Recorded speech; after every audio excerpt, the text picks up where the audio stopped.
Capitalism and Desire, the Psychic Cost of Free Markets. So, what is this is that I've decided to get into psychoanalysis since first I got into Marx, and then from Marx I stumbled onto Zizek, and then from Zizek I decided, oh shit, maybe Hegel actually does have some things to, look into.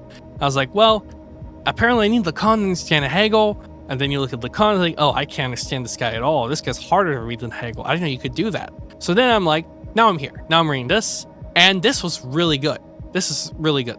What really and this explains directly and answers a lot of questions I had, how to read political economy through psychoanalysis. Okay, and it's not just a pending psychoanalytical diagnostic to some sort of structural problem. It is uncovering the exact point where structural domination and human subjectivity become indistinguishable. This is important because this shows how psychoanalysis refuses to treat capitalism as an external force imposed on an innocent, naturally coherent human subject.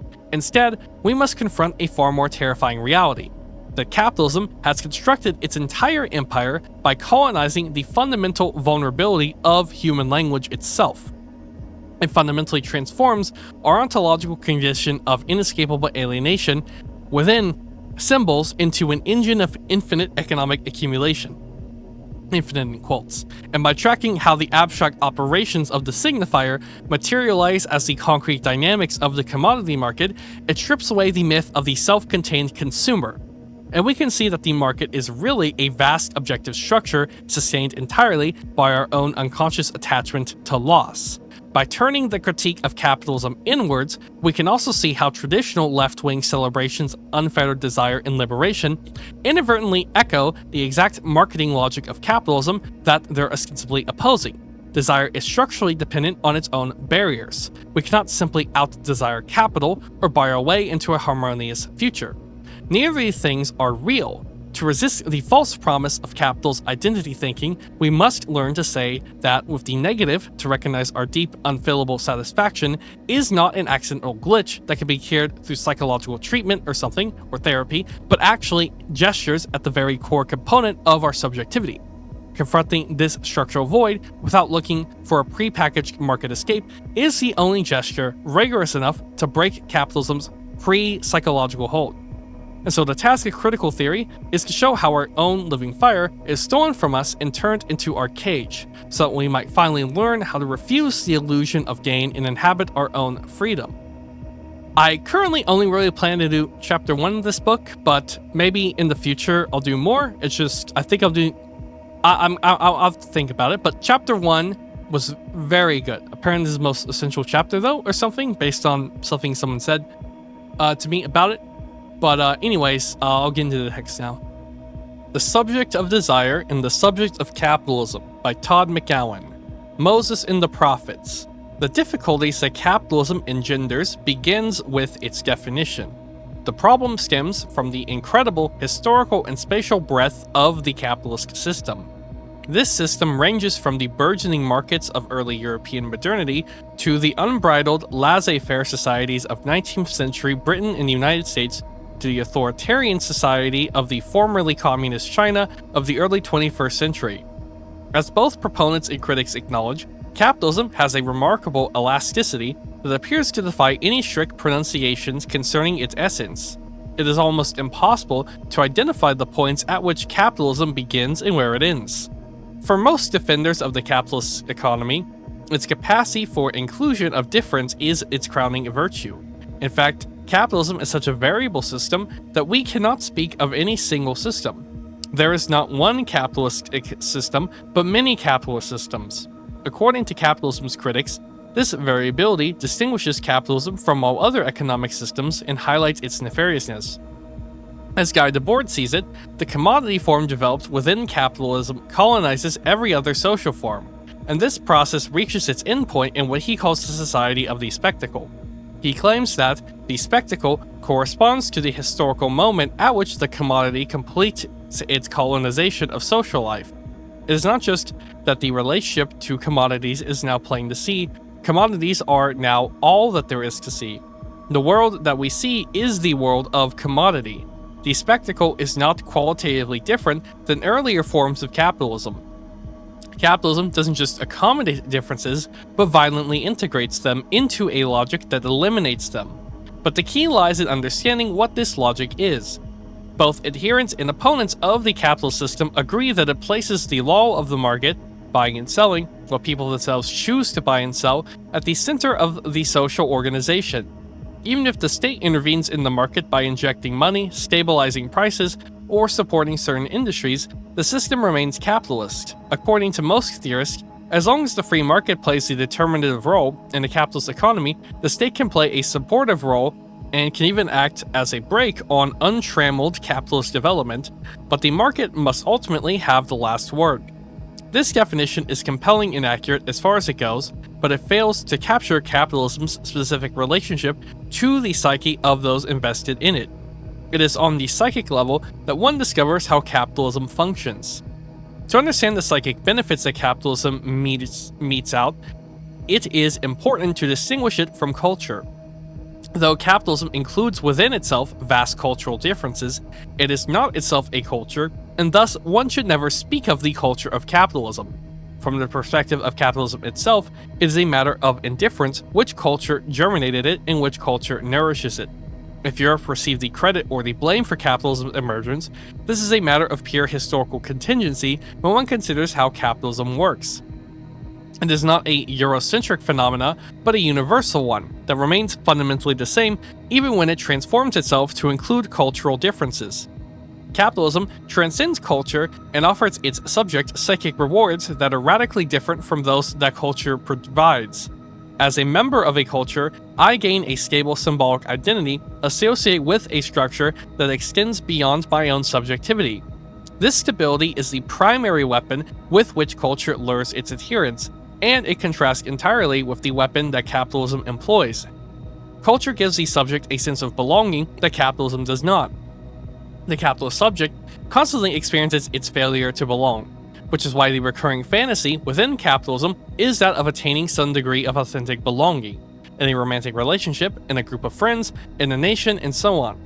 Though capitalism spawns this type of fantasy, it constantly militates against the fantasy's realization. Capitalism offers the promise of belonging with every commodity and with the commodity as such, but the subject can never buy the perfect commodity or enough of them. To unlock the secret of belonging, unlike the subject of a particular culture, the capitalist subject does not have a place that offers a sense of identity. There's only a lack of place that spawns the search for place through the process of constant enrichment, a process that serves only to augment the subject's lack of place and identity. The only identity of that the capitalist subject has lies in its absence of any identity. The essence of capitalism is accumulation. The capitalist subject is a subject who never has enough and continually seeks more and more. But this project of endless accumulation is built ironically on the idea of its end. Capitalist accumulation envisions obtaining the object that would provide the ultimate satisfaction for the desiring subject, the object that would quench the subject's desire and allow it to put an end to the relentless yearning to accumulate. In this sense, an image of the end of capitalism is implicit in its structure, and the key to capitalism's staying power lies in the fact that this ultimately satisfying object doesn't exist. Capitalism commands accumulation as an end that the subject can never reach, and this command holds in all aspects of the capitalist system: production, distribution, and consumption. The producer must produce more in order to earn more, the distributor must distribute more in order to maximize profit, and the consumer must consume more in order to find the truly satisfying object. In each case, the failure to accumulate enough is inscribed in the system and is the source of the satisfaction that the system offers. There is thus a radical difference between the image capitalism presents to its subjects and the real satisfaction they find in it. The capitalist system requires that subjects invest themselves in the idea of accumulation and the promise of an ultimate satisfaction that accompanies the idea. There is no capitalist subject, and thus no capitalist system without this idea.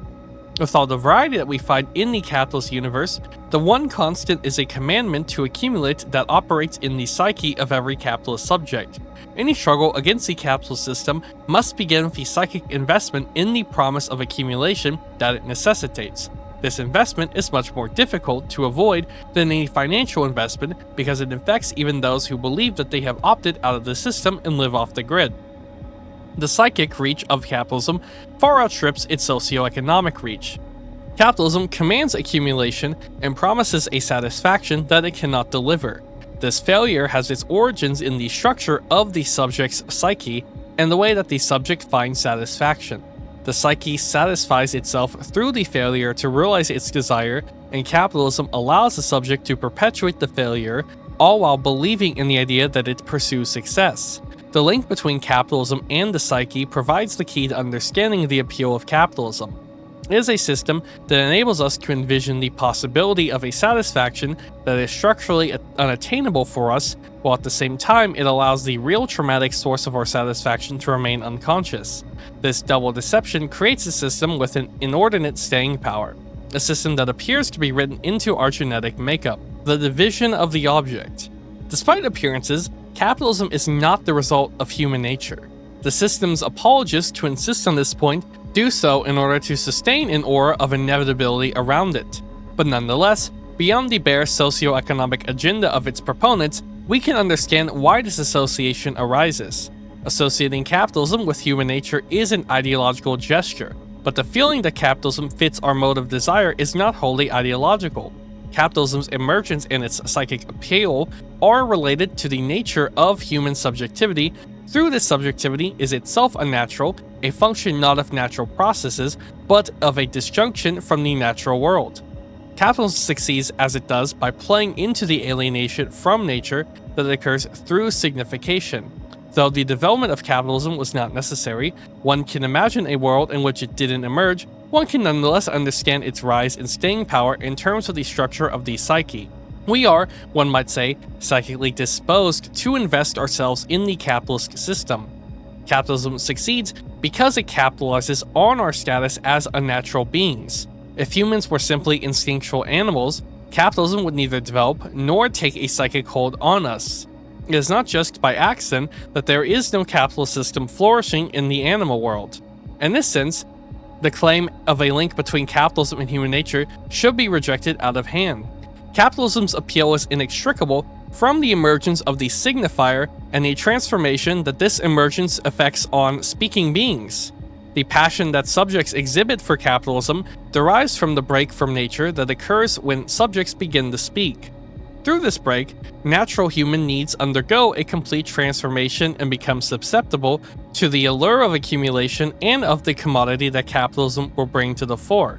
We aren't capitalist because we're animalistic, but because we're fundamentally removed from our animality. The commodity does not fulfill a natural need but a desire distorted by signifiers, a desire that emerges through the signifier's distortion of animality. There are thus no prototypical capitalist structures in the animal world. It is language that gives birth to the possibility of this economic form. The exploration of capitalism must first and foremost be an exploration of what occurs with the introduction of the signifier. Signification makes capitalism possible because it alienates the individual from its environment by introducing a layer of mediation into all of the individual's interactions. Rather than simply feeling hunger and eating the nearest apple in the manner of a human animal, the subject will seek a satisfaction that transcends the apple through the apple. For the subject of the signifier, unlike for the human animal, an apple is never enough. Once the world of signification exists, the apple's non-coincidence with itself becomes apparent and the empirical apple ceases to prove satisfying. As an object of need, the apple is just an apple and can satisfy the need. But after the introduction of the signifier, the apple's self-division enables it to signify something beyond itself. A supplement attaches itself to the apple in the form of the signifier, and this excess remains irreducible to the object. The subject in the world of signification can never just eat an apple, but eats instead what keeps the doctor away, what is juicy and delicious, or what connotates original sin. The apple will embody something more as a result of the division introduced by a signification, and this excess attached to the apple produces a satisfaction for the subject that an apple by itself, an apple that isn't an apple, can never provide for an animal that eats it. We tend to miss the apple's self-division, not just because apples before they're eaten appear to be whole, but primarily because the signifier carries with it the illusion of transparency. In fact, Signifiers hide their opacity through the guise of transparency.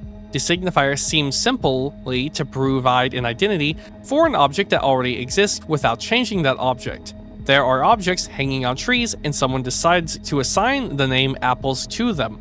Signifiers don't appear to alter what they signify, and as a result, we don't recognize the mediation that shapes our world.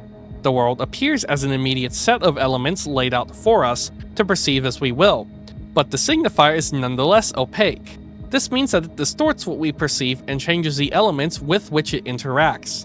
The signifier causes us to see apples rather than apples. Every object takes on the hue given to it by the system of signification and loses its image of self-identity. The object of need becomes an object of desire. The distorting power of the signifier does not occur in addition to our perception, like a pair of colored glasses that we might wear, but rather is our perception. We perceive through and as a result of the distortion.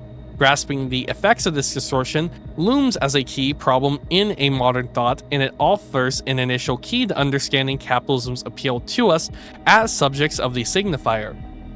Because the subject confronts divided objects, it can never obtain an object that would enable it to realize its desire. No object is whole or fulfilling for the subject, though it can't make objects whole. Capitalism transforms the image of objects. As commodities, objects appear whole and present opportunities for the subject to achieve fulfillment. Capitalism doesn't eliminate the division in the world reflected in signification, but it doesn't present this division as contingent, rather than as a necessary obstacle. It maps itself onto signification in order to hide signification's inherently traumatic structure. Now I'm going to pause here on the reading for a minute, and so this was a really beautiful and pretty clear formulation. It's just, it uses a lot of terms that I am personally not super familiar with in psychoanalysis because I'm just learning about it for the first time. So I spent some time with this, and I'm going to try to basically explain everything I've read so far. So, when a wild animal is hungry, it sees an apple and eats it, and its hunger is satisfied. The apple is just an apple, a tool to satisfy a physical need. But where the split object comes in is that for humans, we use language, or signification as it's usually referred to in this field. An apple is never just an apple, but something that carries cultural baggage, such as health, is it healthy or unhealthy, temptation, or it's premium, is it organic luxury. And the takeaway from this is that language attaches a supplement or extra meaning to physical objects. And so, because of this, we are no longer satisfying a biological need at all, but chasing an elusive desire for what the object represents. Desire has no object that could ever be satisfied. The apple doesn't actually stand in for the perfect apple. Desire is generated by the very gap introduced by language. The subject confronts divided objects, and we can never obtain an object that would enable it to realize its desire. Every possible object must fail. Signifiers, words, and symbols hide their opacity behind a guise of transparency. We like to think that language is just a neutral set of labels, and that an apple exists exactly as it is, and we just choose the word apple to describe it. But in actuality, language isn't some sort of clear window, but a lens that distorts. The moment we name an object, we filter it through a massive web of cultural meaning, and we don't actually end up seeing through some sort of raw reality, but reality already shaped or mediated by language. Because language split objects into physical things and abstract symbols, no object can ever fully satisfy us. There is always a lingering sense of dissatisfaction because the physical object cannot fully deliver on its symbolic promise. Capitalism hooks into this permanent state of human dissatisfaction and takes these split objects and packages them as commodities or products for sale. And so really, we can think of it as that capitalism succeeds precisely because of our status as unnatural beings. Not at all because of human nature, but human unnature. Advertising and marketing decorate the term, the commodity, to look completely whole, whispering a promise that if you buy the specific item, you will finally achieve the total fulfillment that you're looking for. But capitalism doesn't actually fix the psychological division caused by language. It ends up hiding it and making our dissatisfaction feel like a temporary accidental problem that can be solved in your next purchase, rather than a permanent feature of being a human who speaks. And to me, this seems to track with Adorno's concept of second nature. Capitalism's appeal is inextricable from the emergence of the signifier. Historical forms become experienced as nature, and this includes desire itself. Second nature is exactly why this process, whereby historical products, used forms, become lived as if they were simply the way things are. We never encounter the thing in itself directly, as historical categories mediate this. Similar to this, here we now encounter the pure object, as this object is mediated by language itself. The signifier causes us to see apples rather than apples. Apples in quotes, that is, rather than apples. Language fundamentally changes what it means to be a human altogether, as it separates us from the immediate satisfaction of instinct by transforming objects of need into objects of desire. Every object now carries symbolic meaning that exceeds its physical reality, and because no physical object can fully embody what it signifies, desire becomes structurally insatiable. And so, I also saw some parallels with Descartes. Descartes, in the Meditations, strips away everything, including the body in the external world and other people, to merely the I who thinks. But notice what remains is just thinking, an empty point. In this manner, Lacan's subject is not your personality, biography, or social identity, but the empty position produced by language. The post-traumatic subject, reduced to a substanceless empty form of subjectivity, is the historical realization of the cogito of Descartes. The cogito is not that I am an intelligent, rational being, but an empty point after everything substantial has been stripped away. The ego is not the subject, but an imaginary construction, and the subject is the gap. Substance, identity, and wholeness are not primary, but process, division, and contradiction. The signifier produces a divided world. Ferdinand de Saussure famously describes the divide as one between the signifier and signified, though other linguists have used different terminology. What is instructive is that the signifier introduces the conception of a split so that the world of appearance becomes simply apparent and not all there is. This split creates the possibility of sense. If we relate to an undivided reality, nothing can have any significance whatsoever. Objects do not constitute a significant whole that awaits us to discover itself. As Saussure notes, we don't begin with significations that await signifiers to pin them down. He claims instead that without language, thought is a vague, uncharted nebula. There are no pre-existing ideas, and nothing is distinct before the appearance of language. Language creates a significant world to which we can relate, but it also makes evident the division of this world from itself. The signifier is not identical with the signified. Isolated instances that suggest an equivalence, such as an onomatopoeia, are not primarily, but rather secondary attempts to bridge a fundamental chasm. The division between the signifier and signified indicates the presence of absence within the world. There is a gap between the word and what it signifies, between the name and the idea of the object or action, and no amount of precision can ever fill this lacuna. Capitalism, in contrast to signification, relies on the belief that the proper commodity will eliminate this absence and produce an endearing presence. But this presence never actually comes about within the capitalist economy. Capitalism presents itself as structured differently than signification, but it leads to the same failures that arrive with the signifier.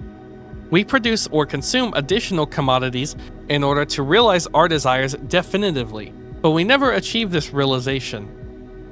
In the same way, we use other signifiers to define a signifier, but they never do so authoritatively. There is always more to say because the search for the signified is unending, just like the process of production and consumption is unending. One meaning always leads to another, and one commodity always leads to another. This is evident in the case of signification, but hidden in that of capitalism. The signifier indicates a signified that is not present and will never become present. Every attempt to discover the signified, though through say looking a word up in a dictionary, will only lead to other signifiers that will attempt to approximate it. No dictionary in existence could provide direct access to the signified because the signified is nothing but the absence of the subsequent signifier that would define the first. Since, which seems to reside on the other side of the signified, actually remains on the side of the signifier insofar as we must use signifiers to define signifiers and explain what we mean. There is thus no end to the search for sense in the blank space where we must expect an answer. The perfect commodity, in contrast, promises an end to the search. When the subject encounters the world of signification, it encounters an intractable absence. It always seeks something and yet finds nothing. The initial signifier points to another that would complete it, but never does. The world of signification promises an answer it never delivers, and this is how it installs an absence at the heart of the desiring subject. There is no ultimate resolution for the subject's desire, just as there is no ultimate resolution to signification itself. Once the signifier emerges, absence inhabits every moment of subjectivity and establishes the structure of desire. This constant confrontation with absence orients the subject around loss. As a human animal, the instinctual being can discover objects that would fulfill its needs. This satisfaction can come from obtaining a object is always a possibility, though never certainty, for this being. A lion can feel hungry and find satisfaction in eating a gazelle, but for subject of the signifier, no such object exists. There are no satisfying gazelles on the subject's table, even for meat eaters. No object is identical to itself, and the subject cannot find the object that would provide satisfaction because this object transcends the subject's field of possible experience. The distance that separates the signifier from the signified also separates the subject from the satisfying object. With the onset of capitalism, the speaking being enters a system that promises relief from the absence that inheres within the basic structure of signification. Other systems have integrated loss into social life in various ways, through ritual sacrifice, through ceremonies that consume great resources, and so on. But capitalism represents an epochal change. Loss becomes contingent rather than necessary, and the commodity provides an answer to this dramatic contingency. Okay, yeah, this is explaining a lot for me. Now, I kind of know the basics of this sort of thing from, watching Philosophize This Is, just podcasts many years ago, before really getting into this stuff properly recently. But, so, what's coming out here is that, first is SOAR, and this is just a general linguistic term in philosophy. Language splits our world, okay? And there is a gap where a word, a signifier, is never actually the thing it describes, the signified. There is a permanent gap between them. And so, because a word can never fully capture reality, we end up using words to define these words, more words. Why, like looking up a word in the dictionary, that's a famous example that he uses to explain kind of Derrida, but I'm sure it applies in general. Looking up a word in the dictionary, you need words to explain those words, right? So meaning is never something fully present, but always deferred. And the linguistic gap introduces an inescapable absence into human life. We become driven by a permanent sense of loss and desire because no object or word can ever fully complete us. The big lie of capitalism is that it says to buy your way out of loss. It's essentially a massive psychological bait-and-switch tactic that exploits human experience of absence. Rather than accepting loss as natural, necessary part of being a human who speaks, capitalism tricks us into thinking our dissatisfaction is a temporary mistake. And so it transforms objects into commodities and promises that the next purchase, the perfect car, right shoes, etc., will finally fill the void that makes us whole. But just as one word only leads to another word, one commodity can only actually lead to another commodity. The satisfaction never actually arrives because capitalism relies on keeping us trapped in the cycle of endless consumption. This reminds me of Adorno and his concept of non-identity. I did an audiobook on this topic, Adorno and the Century of the Negative Self, where Adorno's railing against identity thinking, and also in a way Hegel is too, which is the false belief that our concepts can perfectly wrap around and exhaust reality. The linguistic gap, however, is the perfect example of non-identity. Maybe it's even the form it takes, as there's a painful misalignment between our thoughts and words in the actual world. So the greatest crime of capitalism is that it tries to smooth over, commercialize, and reconcile the contradictions and suffering of human life. This is a very important irony because there are quite a bit of Marxists who think that socialism is the reconciliation of human and stuff, of contradicting stuff in human life. No, capitalism is that. Okay, so I'm conceiving a socialist is just, well, that's, I guess, how you get to some sort of managerial state capitalism, basically, is when you leave. That's what it's about. Okay, capitalism, the problem with it is that it takes our deep existential fear of loss and repackages it as a marketing problem solved by retail therapy. And in the same way, Marxist-Leninism is that, but with centralized planning. And Horkheimer actually even comments on this himself.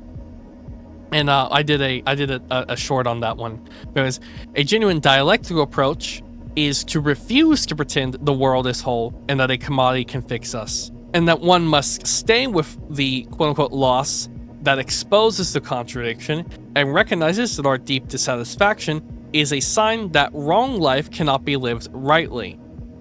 I'm going to start this section with a comment prefacing it because while I do think it's written pretty clearly and accessibly, it references some terminology that might be unfamiliar. So the four main ones to note going into this is signifier. I think I already explained that, but it's not just the word, but the symbolic network of language that gives things meaning. Like the apple example from earlier, it's never simply just the fruit, but all the things around the fruit, which is how we end up understanding it.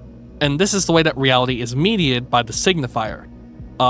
2. Lack. To exist within signification is to accept loss as constitutive, a situation that psychoanalysis calls lack. Lack does not mean that you're missing something once possessed, but means that speaking beings are structurally incomplete. Language itself prevents perfect coincidence between ourselves and the world, which is why desire arises from lack. The third one is object A. Your object, I don't know if I have to say without the C, but this is the lost object, what orients the subject's desire. Even though the subject has never had it, and even explaining it like that, it can seem a little bit confusing. So the lost object isn't like a relationship or commodity or your childhood, it is a fantasy that there exists something that would finally complete you. The something that has no actual existence, yet organizes your desire. And 4, death drive. This connotes a desire to die. But this isn't a suicidal desire, that's why it's super confusing. What Freud means by is that the subject finds satisfaction in repeating loss. The subject's satisfaction is inextricably from failure. It is the tendency to repeat loss and unsatisfying patterns because repetition itself has become satisfying. Anyways, I will get into the text now, and at the end, I will basically summarize it as well, so bear with me if it's a little confusing. Losing what was already gone. The status of the object within capitalism changes along with the subject's relationship to loss. Just as loss comes to seem contingent in the capitalist epoch, the lost object that haunts all speaking beings ceases to be constitutively lost. Jacques Lacan identifies the lost object, which he calls object A, as what orients the subject's desire even though the subject has never had it. But in capitalism, the lost object acquires a substantial status that it doesn't actually have. It appears as something substantial that the subject has lost through a traumatic event insofar as it appears accessible in the form of the commodity. And to interject here, what object A means is that the object is something that we perceive as an obstacle, and it is the obstacle that makes the object of desire desirable. So the object of desire is not actually what drives our desire. What drives our desire is the thing that stands in the way of such an object. And that's what object A is. Anyways, back to this. Though absence must inhere within being itself, signification redoubles this absence and installs it at the center of the signifying system. Thus, to exist within signification is to accept loss as constitutive, a situation that psychoanalysis calls lack. Signification retroactively creates a lost object that was lost with the entrance into signification and that would have provided complete satisfaction if it had actually existed. Even though this object has no substantial status, it can never acquire any concrete form, it shapes the contours of subjectivity, of the subject's multifarious activity within the world of signification centers around the attempt to rediscover this object that it never possessed. One of the fundamental errors of psychoanalysis consists in granting the lost object a substantial status. This is often visible in object relations psychoanalysis, which understands the subject as first and foremost relational rather than traversed by loss. This form of psychoanalysis makes the same error that capitalism does concerning the object. At first glance, a relational understanding of subjectivity makes tremendous sense. It seems impossible to understand subjects in isolation from each other, or the development of sexuality apart from other subjects. And yet, this form of psychoanalysis ironically represents a flight from Freud's own understanding of the power of mediation over subjectivity. That is to say, it constructs a myth of an original relation to the object unaffected by the travails of mediation. Even if the subject suffers from encounters with bad objects, these objects remain fully present for the subject in object relations theory, and thus lack the constitutive absence that all objects have for the subject of the signifier. This error becomes evident in theorizing of even the most sophisticated object relations psychoanalysis, such as W.R.D. Feuerbach. Feuerbach imagines a direct experience of the object from the period of infancy. In Other Relationships in Dynamic Structures, he describes the infant's relation to object as one in which the object itself might provide satisfaction without loss or mediation. He writes, the real libidimal aim is the establishment of satisfactory relationships with objects, and it is, accordingly, the object that constitutes the true libidimal goal. At the same time, the form assumed by the libidimal approach is determined by the nature of the object. Thus, it is owing to the nature of the beast that the infant's inherent incorporative tendency assumes the form of sucking with the mouth. Here the infant aims at an attainable satisfaction embodied in the object, and nothing bars access to this object. Though the adult might lose this original relationship with the object, it does exist for Feuerbach prior to its loss.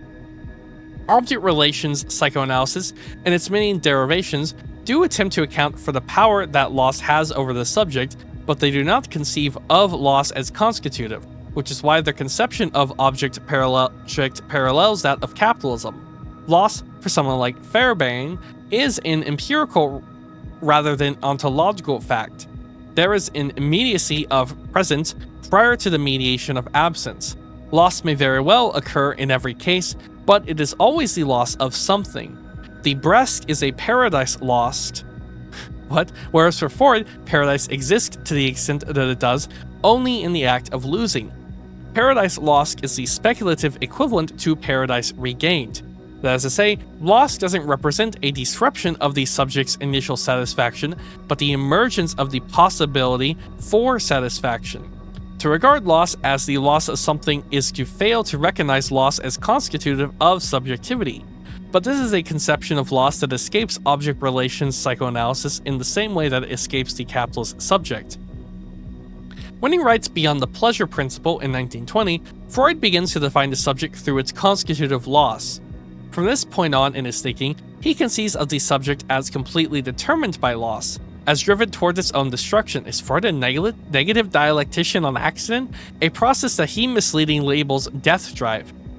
Though there are hints of this breakthrough in earlier works, the radicality of the 1920 revolution should not be understated. In fact, even Freud himself did not fully grasp its radicality, as evidenced by his attempt to reduce the subject's repetition of failure and loss to a tendency to return to an inorganic state.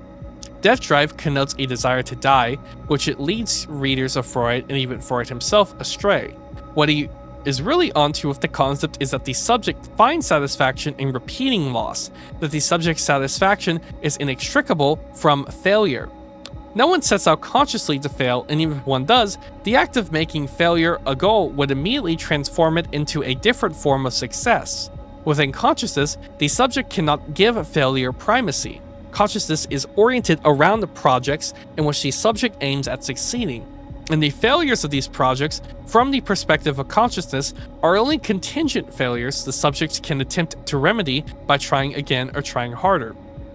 Unconsciously, however, the subject depends on failure to satisfy itself.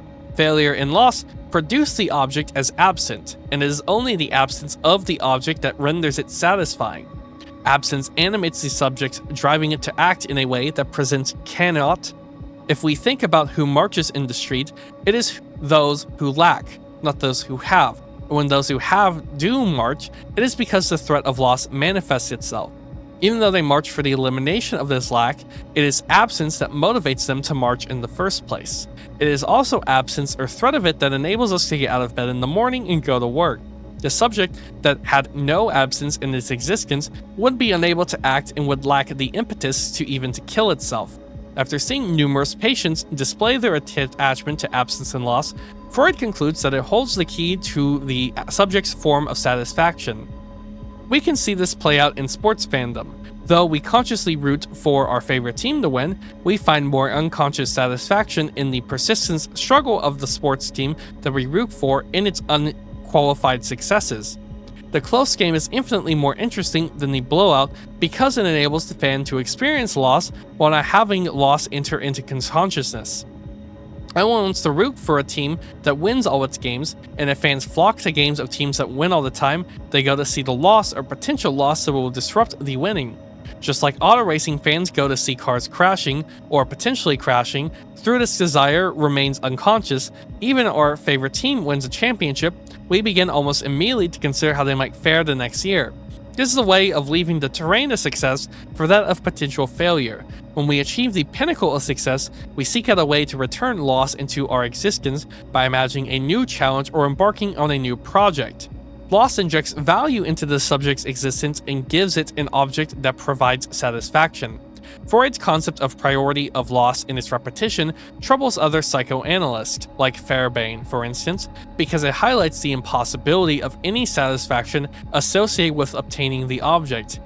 After this point, for Freud, one simply cannot have the satisfying object.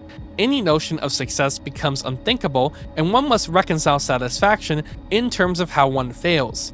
Failure becomes the only option. On the basis of privileging failure, Freud reimagines the object in a way that challenges both much of history of philosophy and the psychic demands of capitalism. The object is not an object that subject hopes to obtain, but a limit that subject encounters.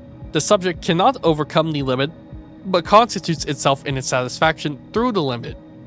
That is to say, the object that thwarts the subject's efforts at obtaining it retroactively creates the subject around the recalcitrance. The subject seeks out what it cannot obtain and latches itself onto these objects. Its failure with regards to them provides a satisfaction that completely defies the capitalist image of reality.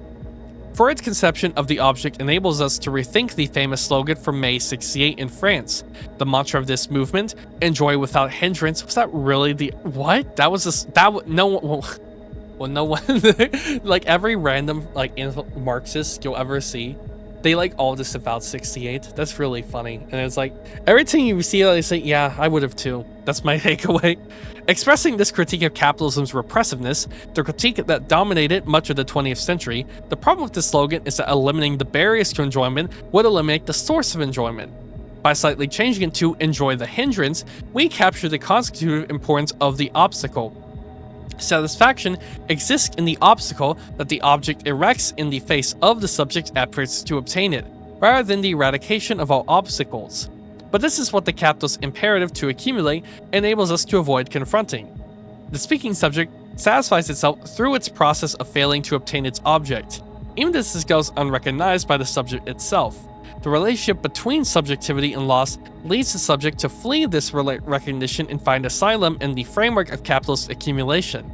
The subject repeats a constitutive loss because loss is the only way that the speaking subject has to relate to objects, even though capitalism provides the image of an alternative. The signifier confronts the subject with an absence that forms subjectivity and that the subject can never overcome.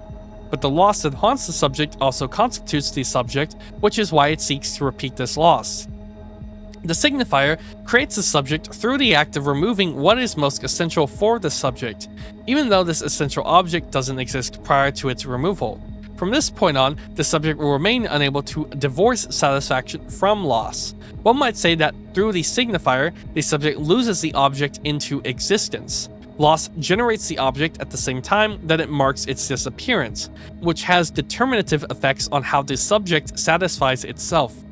The subject may find fleeting pleasure in success and achievement, but only satisfaction will take the form of repetition of loss. Subjects undermine themselves in self-sabotage not because they are stubborn or stupid, but because there is a path to satisfaction. For the speaking subject, winning is only a detour on the way to losing. Even when the winners in the world as a signifier are ultimately on the side of defeat, but just take a longer time to get there than others. When we understand the difference between instinctual beings and speaking subjects, the appeal of thinking about ourselves in terms of instinct rather than subjectivity becomes self-evident. Instinctual beings have the capacity to overcome loss and object satisfaction through the objects they seek. Instinctual beings cannot become winners that suffer only contingent failures, rather than remaining ensconced in perpetual failure.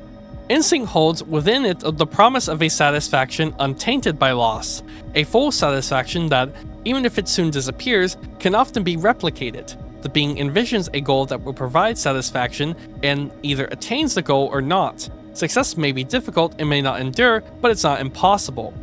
But the subject attains satisfaction through the repetition of its inability to obtain its object.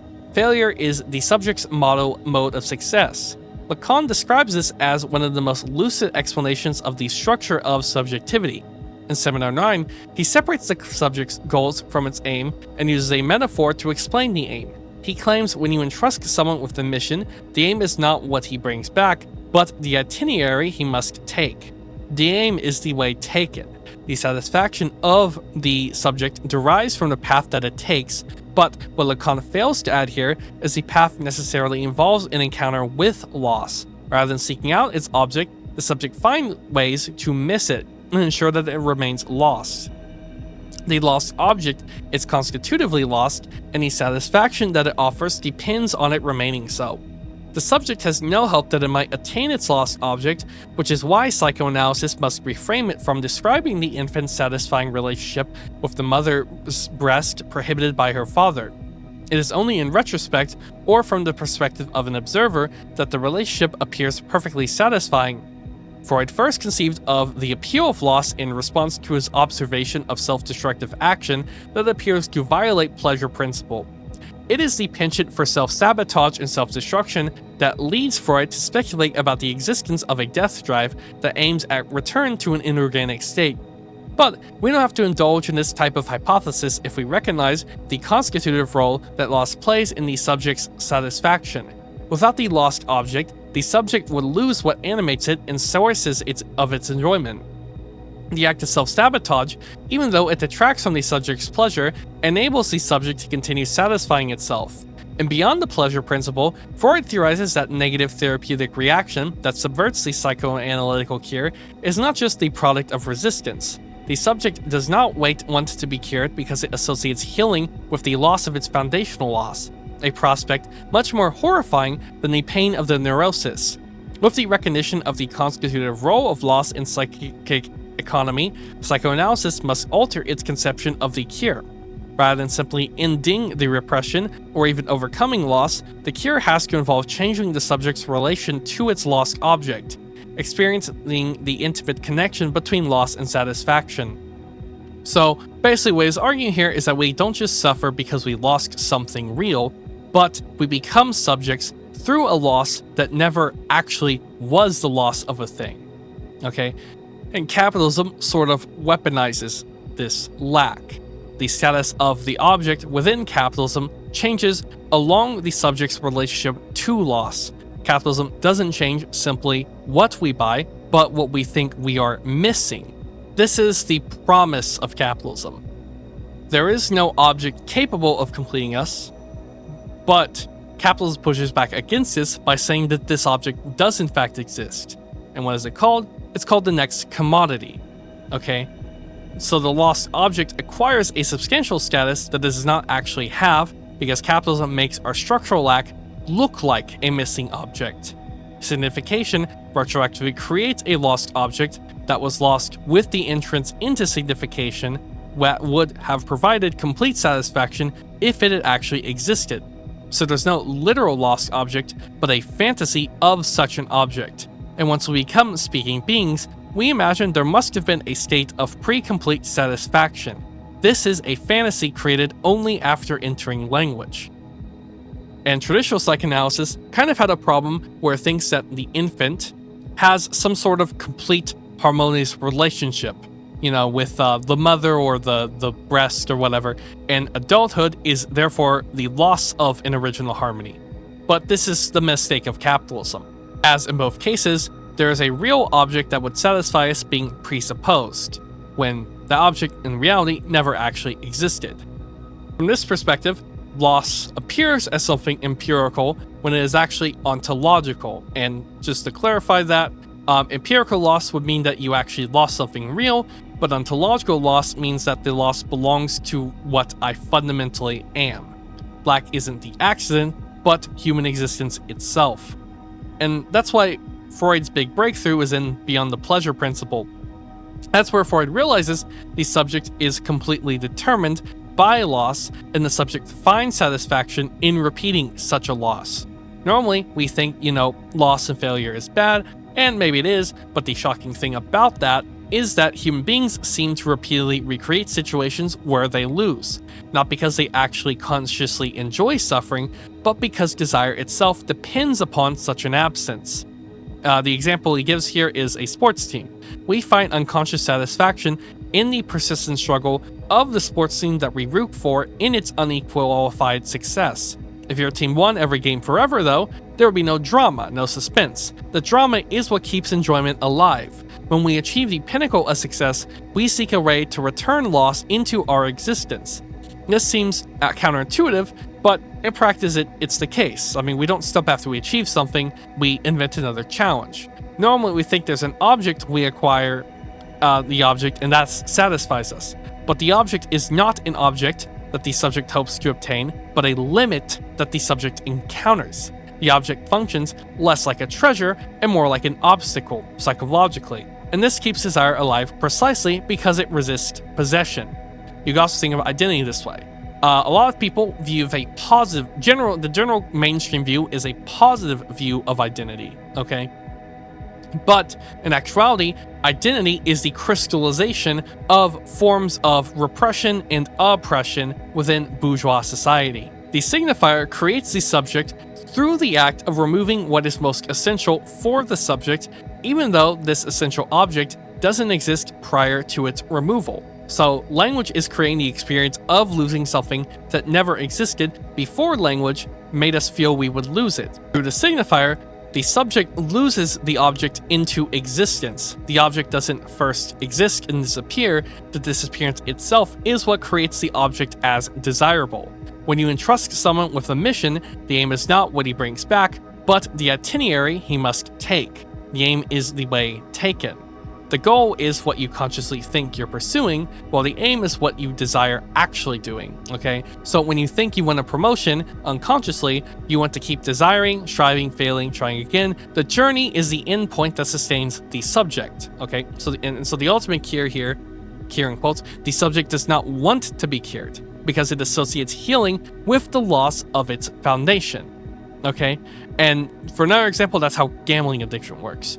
Gambling addicts don't just lose a lot and stop gambling. That doesn't happen. The act of gambling is itself the addiction.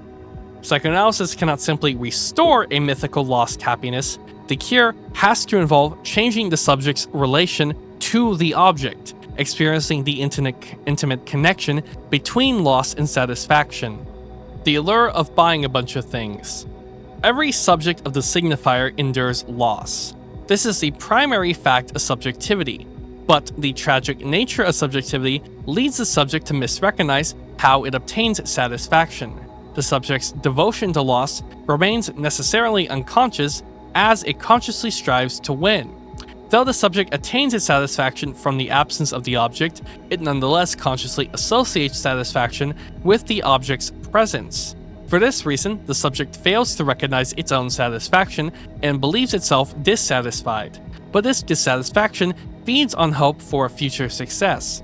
Though the disappointments pile up, the subject who fantasizes about ultimately obtaining its object continues to look towards the next object as potentially being the one. The subject can keep up its hopefulness only by forgetting the series of disappointments that its previous acquisitions of the object have produced. The subject moves from object to object in order to avoid confronting the fact that it misses the same lost object again and again. The perpetual movement of desire obscures its rootedness in the missing the object rather than obtaining it. The subject fails to see that the object is satisfying as an object and not as a possible possession. When the subject invests itself in the fantasy of obtaining the object, it avoids the monotony of the subject's form of satisfaction. One has dissatisfaction, but one also has a variety of objects that one desires with the promise of a future satisfaction. This future satisfaction never comes, and obtaining objects brings with it an inevitable disappointment. One thought that one was obtaining the impossible lost object, but one ends up with just an ordinary empirical object that pales in comparison. I believe that the piece of chocolate cake that I just ate embodied the lost object itself before I ate it. After having done so, I realized its underwhelmingly ordinaries. Perhaps it is because cinema enthusiasts recognize how film almost perfectly lays out the relationship between the lost object and its inadequate replacement. The most acknowledged Orson Welles' Citizen Kane as the greatest film of all time. After an exterior traveling short shot of the gate to his mansion, the film begins with Charles Foster Kane, Orson Welles, uttering his dying words, "Rosebud." This word occasions an investigation by newspaper reporter Jerry Thompson, William Allen, in which the story of Kane's life related by those who knew him is told through a series of flashbacks. Thompson begins with the idea that the object signified by Rosebud will reveal the truth of Kane's desire, though after failing to find this object, he concludes that no such object could possibly exist. The final shot of the film, however, bellies his concluding remark by showing Kane's childhood sled with the name Rosebud adorning it. The point is not, as one might expect, that Kane would find fulfillment if he obtained the lost sled representing his abbreviated childhood and the attachment to his mother, but that the sled embodies loss itself. As such, it animates Kane's entire existence. He is subject insofar as he has endured a constitutive loss, but he consciously seeks out, as the film shows, in the interval between the utterance of Rosebud and the revelation of the object, a series of expensive objects that cease to provide satisfaction the moment Kane obtains them. The sled metamorphosizes loss. It substitutes for what is not there, representing loss as such. In contrast, the object that Kane collects, statues, paintings, exotic animals, and so on, reveal the metonymy of Kane's desire. He moves from object to object in search of one that might satisfy him, but none does. While Kane is caught up in the logic of success, he actually follows the path of failure. And this is true of all seeming winners in the world. His continual failure to find a satisfying object through striving for success produces the unconscious satisfaction of failure. Kane satisfies himself unconsciously through the serial quest for a missing satisfaction. Though he sees success, he perpetuates failure, and the repetition of failure is the logic of subjectivity. While Kane enacts this process, the spectator undergoes the same dynamic. The film presents a series of flashbacks that promise to reveal the ultimate truth of Kane, but each time, the film comes to an end of a flashback. The mystery remains. The spectator's satisfaction in viewing the film does not derive from the final revelation, but from the repetition of the failed revelation that the final revelation of the lost object punctuates. As a result, the spectator can recognize where to locate his or her satisfaction in a way that Kane cannot. The final revelation of truth of the signifier, Rosebud, does not represent a realization of the desire for the spectator, but a confrontation with the fundamental nothingness of the lost object. This is why the disappointed reaction, "It's just a sled," is entirely appropriate. The sled reveals that, even when there really is an object to be rediscovered, the object embodies nothing and thus cannot offer the ultimate satisfaction. Desire avoids this encounter with the nothingness of the lost object by turning to accumulation, and Citizen Kane makes the failure of this path evident. The relative failure at the box office of the film on its highly anticipated release suggests that audiences want to cling to the logic of accumulation rather than confront its inevitable failure. The fact that Citizen Kane associates the turn away from the failure of subjectivity with Kane's acquisition of wealth is not coincidental. Capital's accumulation and consumption, which proceed through the refusal of constitutive loss, operate with the hope of ultimately obtaining the object. One continues to accumulate more capital and more objects, but no amount of accumulation can bring satisfaction. Cain reveals this through the complete indifference that he displays towards objects he has purchased, while it also demands that we, as spectators, share in this indifference. At the end of the film, we see workers simply throwing many of the objects into a fire. The failure of accumulation and the fantasy that motivates it becomes fully explicit, but paradoxically, it is this failure, not success, that provides the only possible satisfaction. No matter what tack the subject takes, it cannot help but feed the repetitive failure it endeavors to escape. Nonetheless, failing to grasp the necessity of failure distorts the subject's relation to the other, the figure or figures of social authority. The subject that fails to grasp the necessity of loss looks for the secret key to the object in the other. The other appears to know something that the subject itself does not. For the subject caught up in the logic of success, the other is captivating because it appears to escape the loss that damages the subject itself. The subject invested in success remains dissatisfied because it fails to register the constitutive nature of loss and seeks satisfaction in an object that the other desires. The capitalist subject constantly wonders which object is the most desirable, or the most desired by the other subjects. For instance, a subject buys a car, hoping to find just the right model and color to speak to what other subjects desire. This subject will search for and never find the car that perfectly embodies what Jacques Lacan calls the desire of the other. This is the desire that the subject associates with the other or others that the subject itself desires, and supposes to know the secret of desire. We desire what we assume the other desires because the other desires it and because we want to attract the desire of the other. It is in these two senses that our desire is always desire of the other. The mystery of the desire of the other lures the subject through its irreducibility to signification.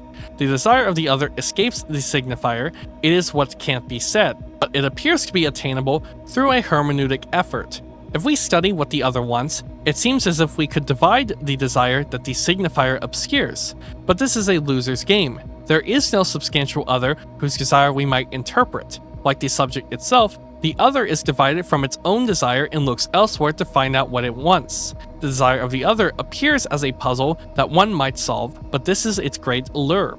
The fantasy of obtaining the object that the other desires works to convince the subject that it can find satisfying objects, but its crucial insight of psychoanalysis is that the subject's satisfaction is located in how it desires, and not what it obtains. With this insight, it provides an important clue for understanding how capitalism works. So consciously, we think we want to win, to buy the perfect thing, to achieve the goal, and finally be happy. But what we actually want is the chase, the feeling of missing something. True satisfaction for us does not come from owning the object, but from the empty space before we get it. Okay, and that's the lost object, like Rosebud and Citizen Kane. You learn about, in Freud, these childhood milestones, and that growing up means losing that original perfect harmony with your mother, okay? But in actuality, the lost object is not a real thing you can go back to at all, okay? The sled and Citizen Kane, Rosebud does not represent a real happy past, but loss in itself, okay? It is a symbol for a void that can never be filled, okay? The human beings have a weird habit of repeating painful failing patterns. This is the unconscious satisfaction of failure, the death drive. We buy something, we feel totally disappointed by how ordinary it is once we own it, we completely forget that disappointment, and then later on, buy the next thing. It's an endless cycle of buying. It's just us repeating failure because the unconscious mind secretly enjoys the drama of the pursuit, okay? So Freud's concept of the superego, it says that we care deeply about what authority figures in society think of us, okay? But this text is talking about the other, which you can think of as society or other people, because we don't know what we actually want. We look at what other people desire, and then we want it too. We buy a certain car or clothes not because we actually like them, but because we hope it will make the other look at us or desire us. To use another example, we read books on theory and record audiobooks about it, and then other people listen to our audiobooks. We do this not because once we, understand this theory, record all these audiobooks or listen to all these audiobooks, we're going to become more complete or whole. We do this because we forget that we've already done this already, and it doesn't bring some sort of serenity to us, okay? But the drama of engaging with these ideas is actually the thing that provides some level of satisfaction. That is the death drive. Barriers without borders. The genius of capitalism consists in the way it manipulates the relationship between the subject and its own satisfaction. Capitalism enables subjects to avoid the trauma of their self-destructive satisfaction and to immerse themselves in the promise of the future. It blinds us to the necessity of loss and immerses us in the logic of success, even though success is nothing but a path on the way to loss. The structures of capitalist production and consumption demand that the subjects involved in them think in terms of success rather than failure, or else these structures would cease to function. The fantasy of successfully obtaining the lost object is essential to the perpetuation of capitalism. Capitalists must believe that they can acquire the lost object through their investment in the capitalist system. This is most evident in the case of the consumption of the commodity. Consumers purchase each new commodity with the hope that this object will be the object that will provide the ultimate satisfaction. But they inevitably find, after some initial pleasure, only more dissatisfaction, which inspires them to purchase another new commodity, holding the same illusory promise. Many people buy new cars, not so much because the old one no longer works, but because they hope to find a satisfaction in the new one that the old one failed to provide. If the old commodity did provide the satisfaction, capitalism would not function and consumers would not feel obliged to seek out new commodities that they didn't need. What Marx calls capitalism's production of needs treats consumers as subjects that believe in the possibility of the truly satisfying object. Capitalism leads the consumer from one commodity to the next according to the metonymy of desire. The problem is that the closer the subject comes to the object, the more the object loses what makes it desirable and becomes just an image that cannot provide the promised satisfaction. There is a strict opposition between the image of the object and some other dimension of the object as a remainder that doesn't fit within the world of representation and that renders it desirable. Proximity has a deleterious effect on both the subject's desire and the object's desirability. The same problem infects capitalist production as well. Capitalists want to increase the productivity of the production process in order to realize greater and greater profits, but increased productivity has the effect of lowering the rate of profit. In short, the very effort of maximizing profit becomes a barrier to profit. Marx notices this irony in his perspicacious analysis of capitalism's contradictory processes. He says the profit rate does not fall because labor becomes less productive, but rather because it becomes more productive. The rise in the rate of surplus value and the fall in the rate of profit are similarly particular forms that express the growing productivity of labor in capitalist terms. Marx's point here holds that whether one accepts the theory of surplus value or not, capitalists constantly work to increase the productivity of labor and in particular industry. But this increased productivity leads to a lesser rate of profit. More efficient labor enables capitalists to sell for labor, and this damages the amount of profit that the capitalist produces. The effort to generate a greater rate of profit within the capitalist system paradoxically lowers the rate of profit. Capitalists demand increasing productivity in search of the object of their desire, ever-growing profit, and they end up losing what they sought. Similarly, crises develop within capitalism, not as one would expect from a lack of production, but from a surplus. The capitalist crisis is a crisis of too much production or of too many objects. When the production increases and the capitalist economy booms, the economy eventually reaches a point where which consumers no longer have enough money to buy the products, and a crisis results. It is a crisis of too much, not a crisis of not enough, which parallels the crisis that perpetually haunts desire. Like capitalism in crisis, desire has an infinite quantity of objects, but none provide the satisfaction that it seeks. In the arenas of both consumption and production, capitalism remains within the logic and limitations of fantasy that the satisfying object exists. It adheres to this fantasy and attempts to distance itself at all times from the trauma of subjectivity's inherent failure. The engine for capitalist production is the accumulation of capital. The capitalists invest in order to accumulate more, and more capital functions as a constantly reappearing object of desire. When I have successfully accumulated a quantity of capital that I anticipate will be satisfying, I experience the dissatisfaction that always accompanies obtaining the object of desire and seek out an additional quantity that I associate with the satisfaction that I have just missed. For the capitalist producer, this process of desire and fulfillment has no temporal or spatial barrier. It can go on infinitely, and the series of disappointments involved that has the effect of increasing the subject's investment in the capitalist system. Today's failures energize the promises of tomorrow. This holds not just for the capitalist as a subject, but also for capital itself. It reproduces itself and augments itself as capital through the attempt to transcend its own quantity. In the Gundries, Marx provides a precise description of this process that captures the psychic resonance of capitalist production. He says, as representatives of the general form of wealth, money, capital is the endless and limitless drive to go beyond its limiting barrier. Every boundary, Grenz, is that it has to be a barrier, Schrank, for it. Else it would cease to be a capital, money as a self-reproductive. The transformation of a Grenz, boundary, into a Schrank, barrier, a boundary into a barrier, is a necessary condition for the self-reproduction of capital. If capital acted as if the boundary were a genuine boundary and not a barrier to transcend, it would not be a barrier, and we would be within a different system, one based on the structure of subjectivity rather than its obfuscation. The situation is almost exactly the same for the capitalist consumer.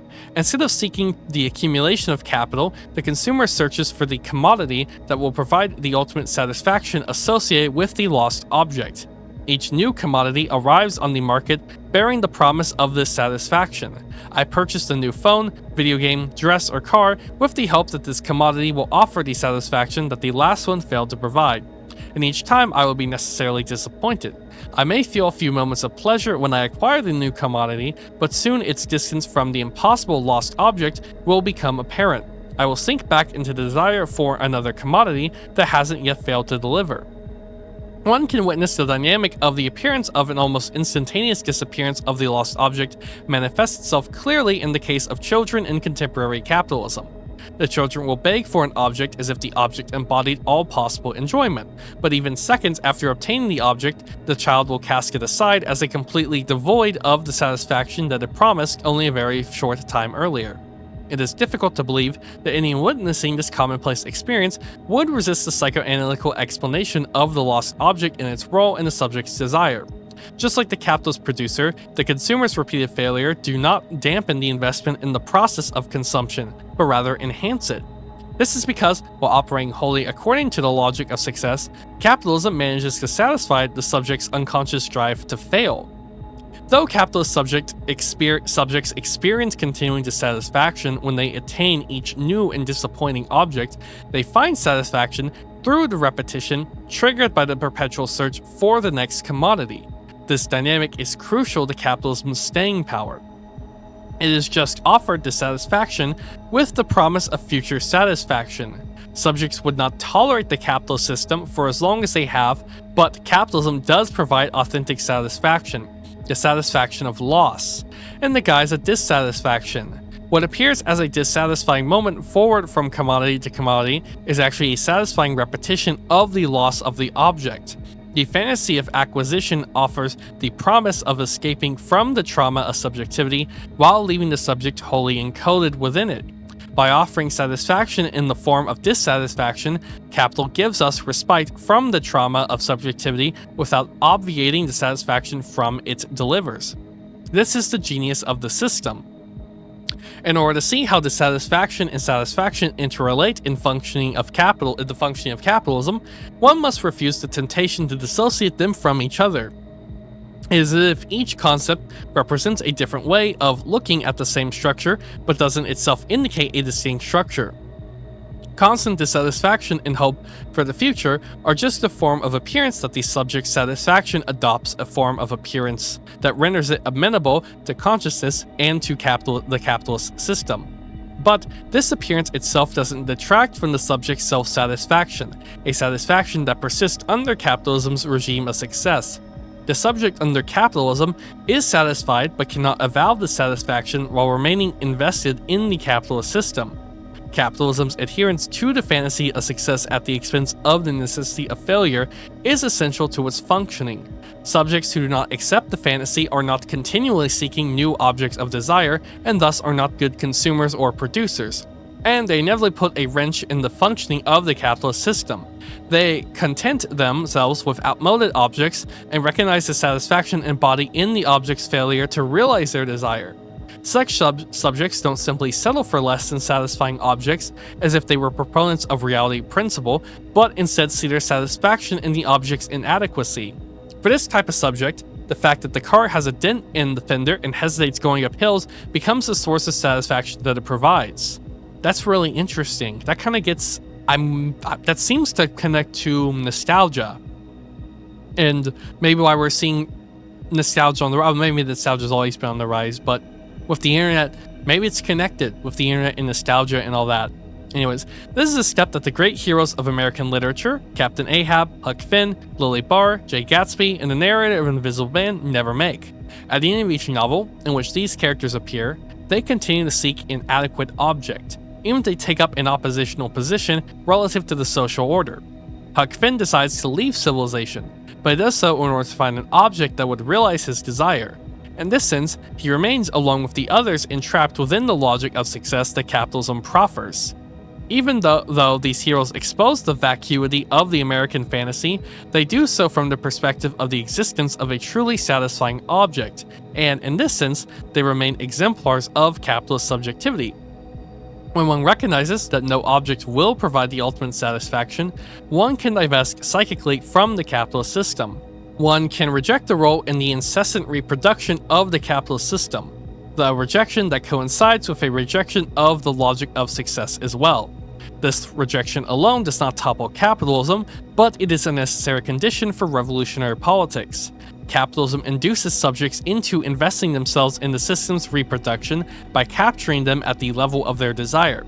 But this is precisely the level at which the subject can abandon the capitalist system.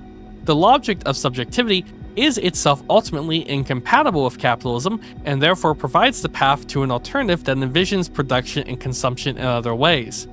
The subject's self-satisfaction derails capitalism's need for perpetually dissatisfied subjects. The difficulty within the capitalist system lies with recognizing this self-satisfaction, since capitalist ideology constantly works to create a sense of dissatisfaction in subjects. The creation of dissatisfaction is almost the sole aim of the advertisement, which shows images of apparently delicious pizza in order to convince viewers that whatever they already have will not provide the same enjoyment as the pizza, or which plays the sound of a new song that promises to outstrip the enjoyment delivered by an older one. The self-satisfied consumer is no longer a consumer, which is why the very term customer satisfaction is inherently misleading. Companies may want some degree of customer satisfaction, but their goal is ultimately enough dissatisfaction to keep customers returning for a new commodity. Such a dissatisfaction is what the subject that recognizes its constitutive loss avoids. The production strategy of planned obsolescence, which is integral to the constant expansion of capital, depends on the existence of subjects who believe in the promise of the new commodity and thereby miss the satisfaction that exists in the failed commodity. The satisfaction in failure that capitalist subjects experience and yet don't recognize. The end of the other. Psychoanalysis emerged in response to this unavowed satisfaction and attempts to assist subjects in coming to terms with it. It attempts, in other words, to move subjects from illusory dissatisfaction to a new way of relating to their satisfaction. The path of psychoanalysis, at least after Freud's theoretical revolution in 1920, is not one leading from dissatisfaction to satisfaction, but one form of satisfaction to another. The space in which psychoanalysis can act here is very limited. The cure could only involve allowing the subject to recognize where its satisfaction lies and how it already has what it's looking for. This type of intervention begins with the subject's relation to the other. The capitalist subject mistakes satisfaction for dissatisfaction because it fails to recognize the status of the other.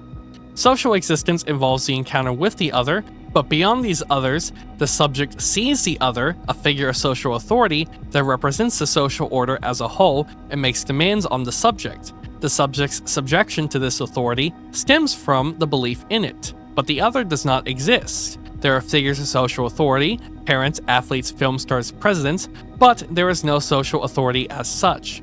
No one, in other words, knows the secret of social order or how one might fully belong to it. The in-crowd of whatever sort is populated by the people who are themselves actually outsiders, acting as if they belong. Though an illusion of perspective, the subject doesn't see this. It fantasizes another into existence in order to believe that someone knows the impossible secrets of true belonging. But this illusion is necessary. The image of the desiring other kickstarts the desire of the subject. The subject emerges out of the defiles of the desire of the other that doesn't exist. This is a really good passage. The problem of the desire of the other exists wherever there is signification, but capitalism creates a singular focus on the desire of the other in a way that no prior socioeconomic system has. This focus on the desire of the other creates a subject who dedicates themselves to the interpretation of this desire. They spend their time reading fashion magazines, learning about the lives of Hollywood stars, or following the movement of famous sports figures. All these activities that capitalist society fosters have as a goal interpreting the desire of the other so that subjects engaged in this interpretive process can solve the problem of desire. Capitalism brings possible solutions to the desire of the other to the fore, and it insists that this desire actually exists. But capitalism does not invent the desire of the other. The system of signification depends on the gap in its structure where desire can emerge, but subjects do not immediately desire on their own. Rather than forming organically out of the psychological need, desire requires a stimulus, and this is what the desire of the other provides. In this sense, the desire of the other is a necessary illusion. The subject confronts the other in the form of either a group of others or as a singular individual imbued with authority. From the other, the subject seeks guidance as to what it should desire, and, what is to say the same thing, as to how it might capture the desire of the other. There are no desires belonging to the subject itself that it gives up for the sake of the other. The subject does not simply settle for the desire of the other or betray its own desire by adopting that of the other. To the contrary, the subject's own desire derives from its interpreting of the desire of the other. I begin unconsciously to desire something when I interpret the other as initially desiring it. This desire becomes my desire, and I believe this is fully genuine.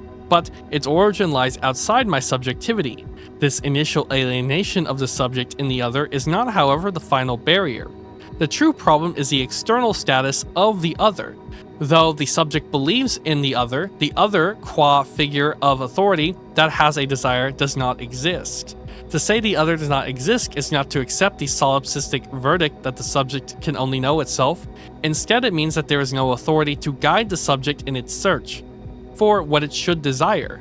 While the subject interprets the desire of the other in order to discover its own desire, the other itself simultaneously interprets some other desire in order to discover its desire. Desire arises out of this chain of interpretations that has no endpoint. There is no desire that is not the interpretation of a missing desire.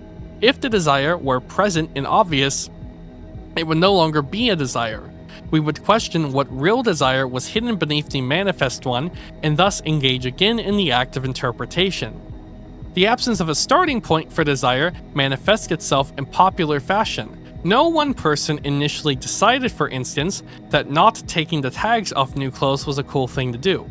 This strange fashion trend emerged not with the subject's desire, but with the interpretation of the desire of the other. That is to say, subjects adopt this style because they believe it's already cool. The misinterpretation of the other's desire retroactively creates an other who originates the fashion.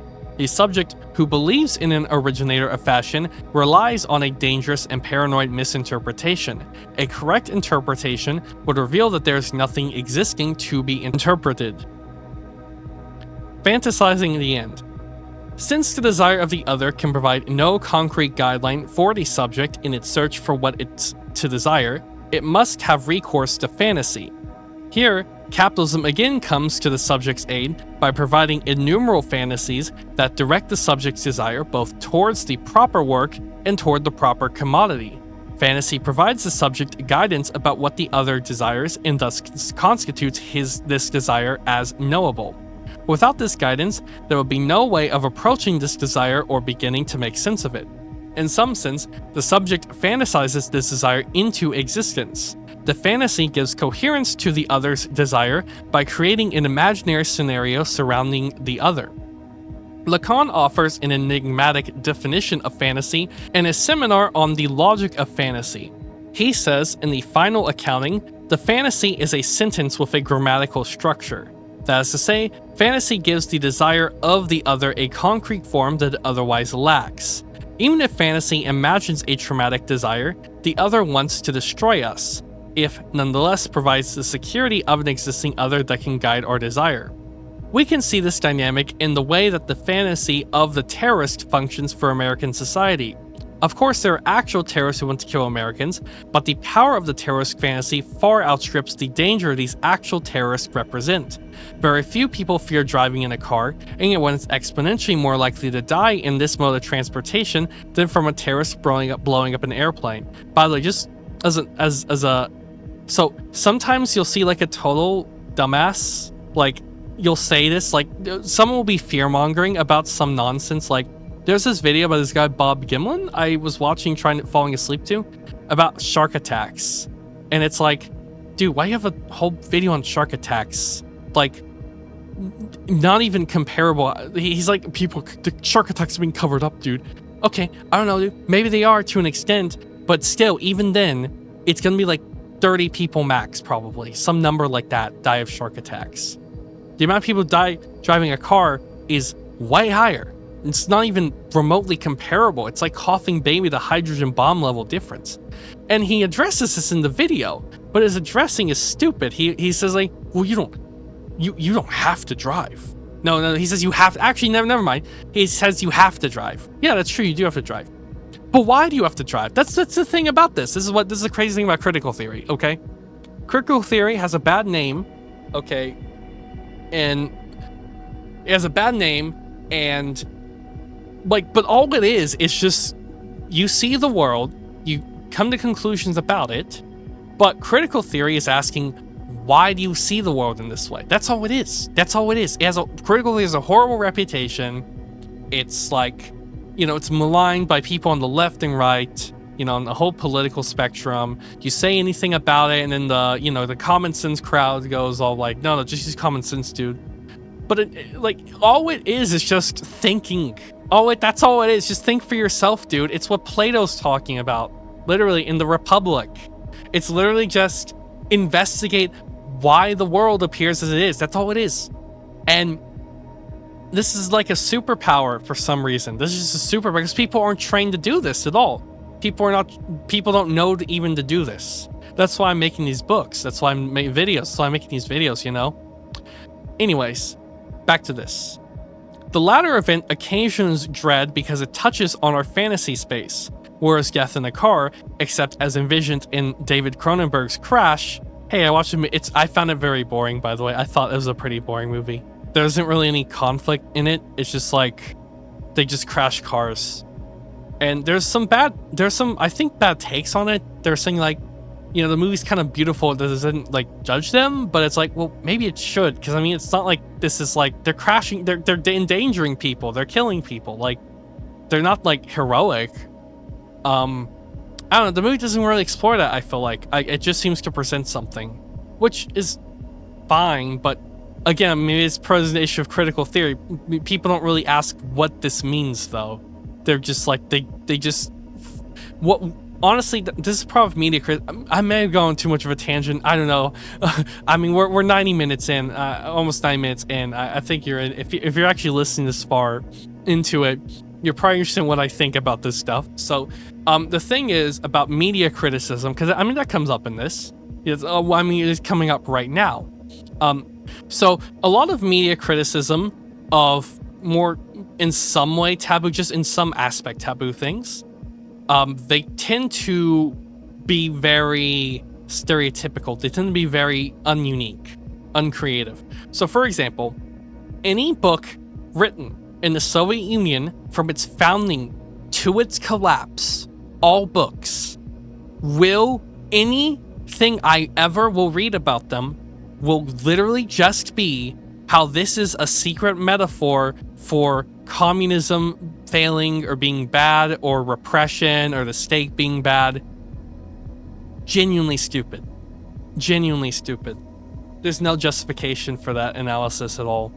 It's genuinely stupid. Maybe that seems like a crazy... No, listen, hear me out here. You might be thinking, oh, it's because I love this movie. No, listen. America right now. Okay, America has tons of problems. People write books in America. Do we look at every book in America as a criticism of American culture or the American government or this or that? No. We look and say, okay, what is this about? And we look at it on its own terms.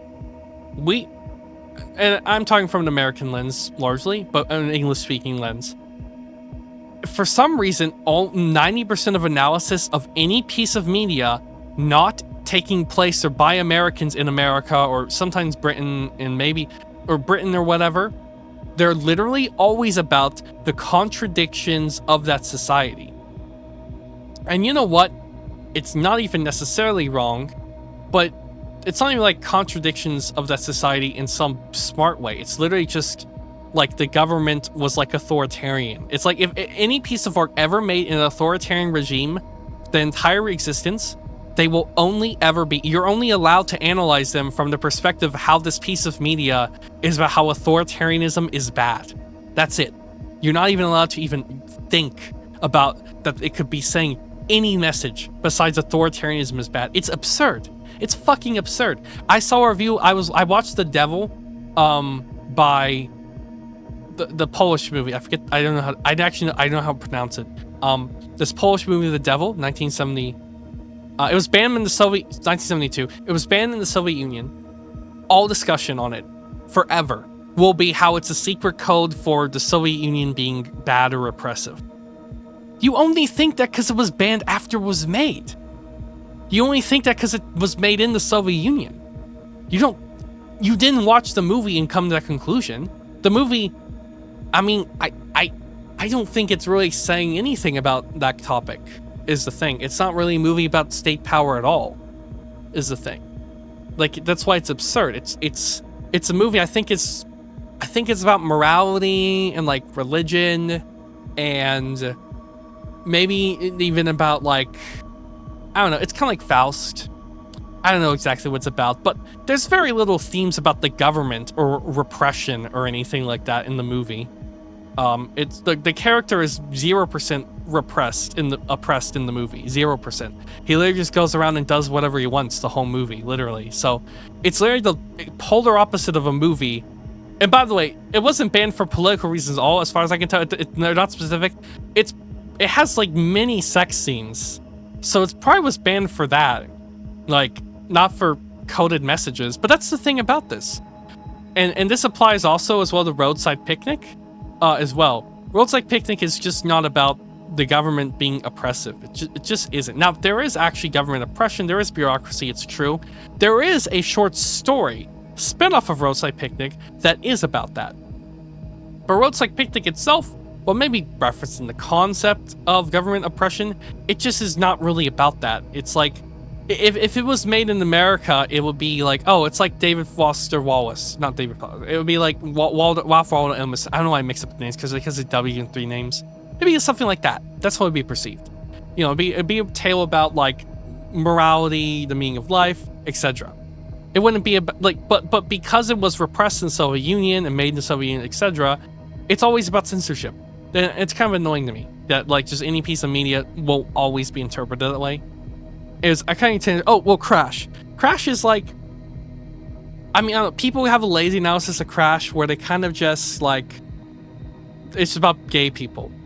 It kind of is, but like, that's just lazy. Like, it's a little bit more than that. And when you make about gay people, you make the people doing crashes unambiguously good because there's nothing wrong with being gay. But I think there is kind of something wrong with, you know, crashing cars into people for sexual pleasure, you know?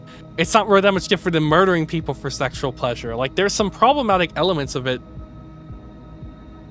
But anyways, I'll end this very long tangent about the movie Crash and media analysis. I know it's a tangent, but I mean, there's media analysis in this chapters in you know, McGowan and McGowan in general, so I don't think it's unwarranted. Anyways, an exploration of autoeroticism remains largely fantasy-free.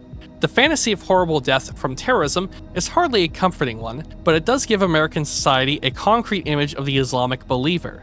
The fantasy brings this believer into existence and renders his almost always his, in the fantasy, desire knowable.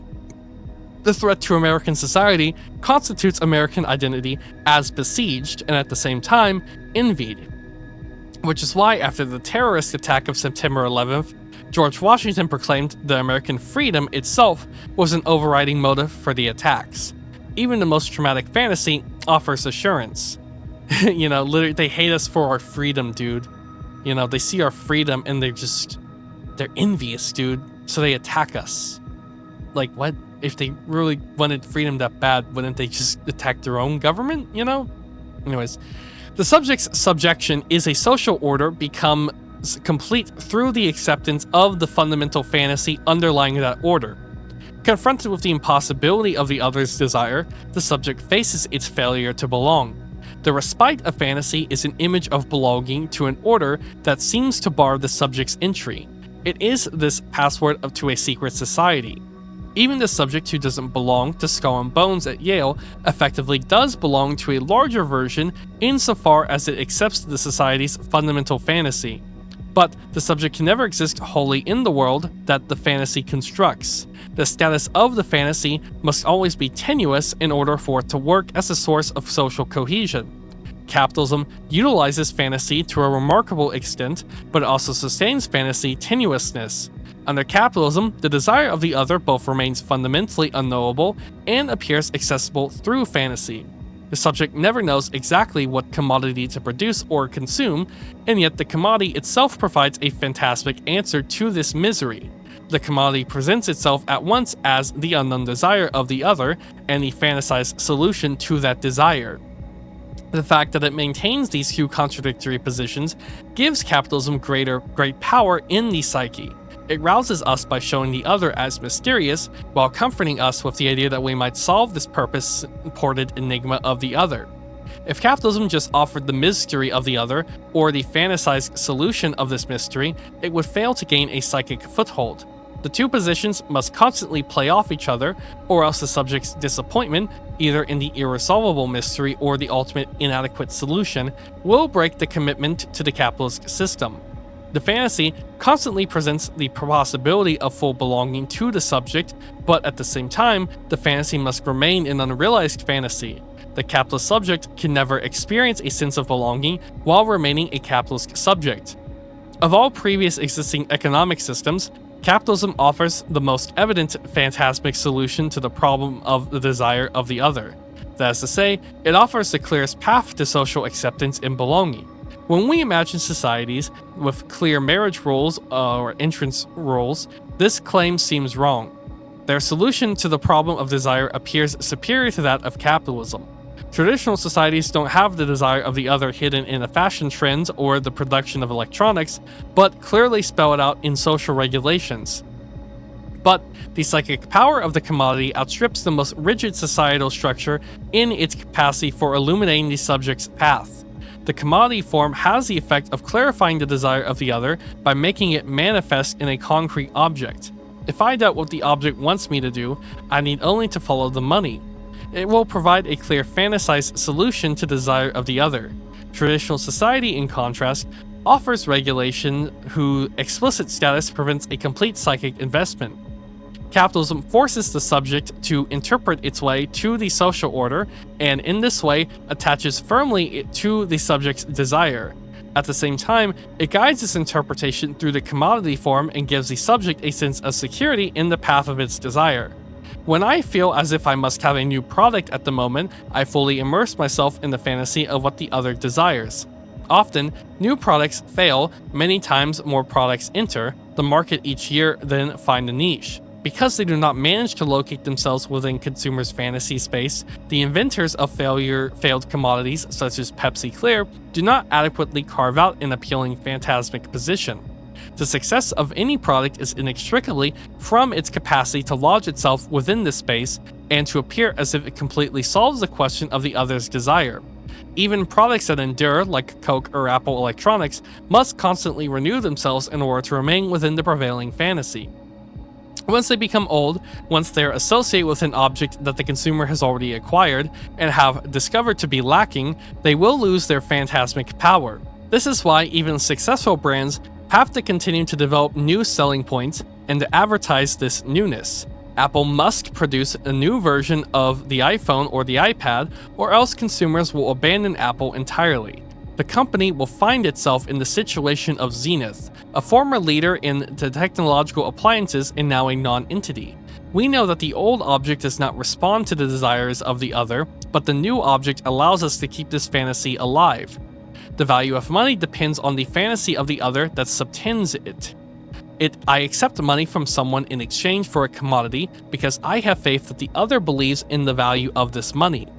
Faith in money is a faith in a fantasy about the desire of the other and its constancy. This is because for sociologist George Simmel's famous account of money in The Philosophy of Money, as Simmel puts it, money transactions would collapse without trust. If everyone suddenly lost faith in gold as a source of value, the metal would become valueless. This is even more apparent with paper money. We'd see its loss of value during periods of rampant inflation, when people must use wheelbarrows to bring money just to buy groceries.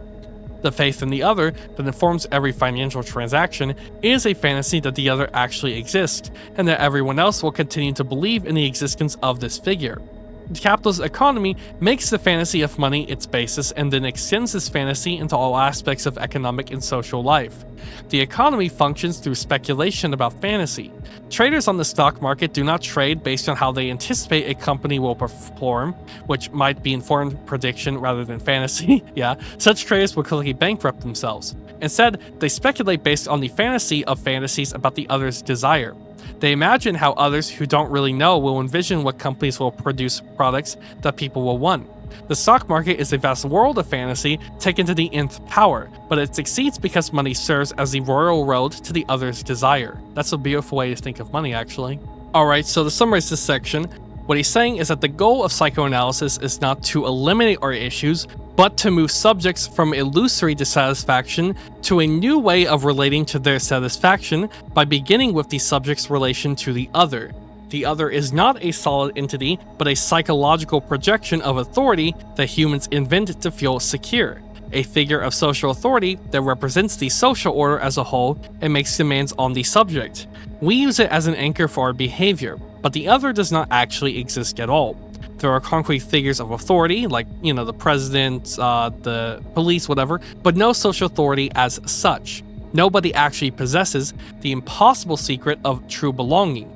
The illusion of the other is necessary because the image of the desiring other kickstarts the desire of the subject. Rather than our desires forming organically out of psychological need, or physiological need, we look at the other for guidance as to what we should desire. We don't possess native desires that we give up for society. The subject's own desires derive from its interpretation of the desire of the other itself, thus creating a loop with no origin point, where there is no desire that is not the interpretation of a missing desire. Because the other's desire is a missing unknowable void, the subject must use fantasy to construct a usable reality. Fantasy is used to give desire of the other a concrete form that it otherwise lacks, acting as the password to a secret world, providing the reassuring image of belonging to an order that seems to bar the subject's entry. Even when it takes a negative turn, like the shared social fantasy of the terrorist, it serves to render an unknown threat knowable and offer assurances. For fantasy to function as a source of social cohesion, its status must always be tenuous. It has to continually play off two sides. It must keep us hooked by showing the other as mysterious, while simultaneously comforting us with the idea that we might solve this purported enigma. Capitalism's anchor answers itself to our psychology by providing a highly visible, concrete canvas for these illusions. It utilizes fantasy by injecting it directly into products. The commodity presents itself at once as the unknowable desire of the other and the fantasized solution to that desire. If a person ever doubts what society expects of them, they need only follow the money, which provides a clear fantasized solution to the desire of the other. The need for the new comes from getting what we inevitably always wanted, exposed. That is, object we needed was disappointingly ordinary. And so, brands must constantly manufacture this newness.